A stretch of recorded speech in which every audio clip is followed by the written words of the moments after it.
નમસ્કાર દર્શક મિત્રો, મિસ્ટર ગુજરાત ન્યૂઝમાં આપનું સ્વાગત છે। બાલાસિનોર ટાઉન પોલીસ સ્ટેશન વિસ્તારમાં થયેલ ₹14 લાખની અનડિટેક્ટ ઘરફોડ ચોરીનો ભેદ ઉકેલતી એલસીબી મહીસાગર।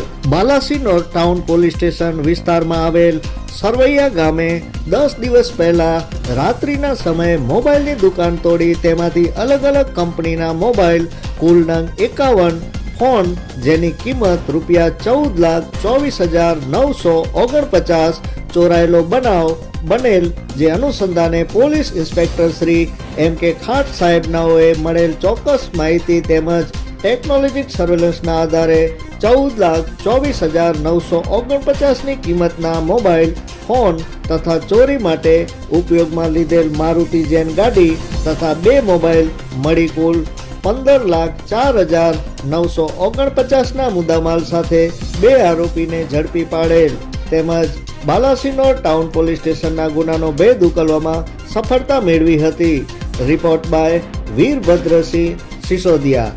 જોતા રહો મિસ્ટર ગુજરાત ન્યૂઝ, સત્યતાની સાથે સ્પષ્ટ વાત। ધન્યવાદ। આજથી 10 દિવસ અગાઉ લગભગ 13 તારીખની રાત્રે બાલાસિનોર ટાઉન પોલીસ સ્ટેશનમાં આવેલા સરવરિયા ગામે એક મોબાઈલ સ્ટોરમાંથી ચોરી થઈ હતી અને આ ચોરી દરમિયાન મોબાઈલમાંથી લગભગ જુદી જુદી કંપનીના 51 જેટલા બ્રાન્ડ ન્યૂ મોબાઈલ ફોનની ચોરી કરવામાં આવી હતી।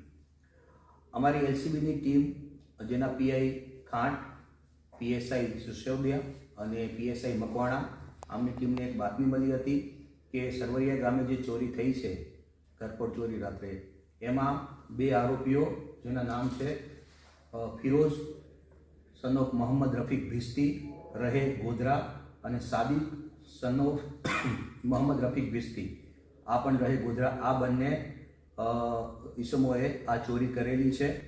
તેથી આ લોકો જ્યારે ચોરીનો માલ લઈ અને વેચવા માટે એક જગ્યાએ જતા હતા, આ બાતમી અમારી એલસીબીની ટીમને મળતા એલસીબીની ટીમ તુરંત હરકતમાં આવી હતી અને ચોક્કસ જગ્યાએ એમની ગાડી રોકતા એમના ગાડીમાંથી આપ જોઈ શકો છો એવી રીતના તમામે તમામ 51 મોબાઈલ ફોન રિકવર કરવામાં મહીસાગર એલસીબીને સફળતા મળી છે। આ ટોટલ મુદ્દામાલ 51 મોબાઈલ ફોન અને એમને જે ચોરીમાં ઉપયોગમાં લીધેલું હતું વાહન એ મળી અને ટોટલ 15 લાખથી પણ વધુનો મુદ્દામાલ કબજે કરવામાં એલસીબી સફળ થઈ છે।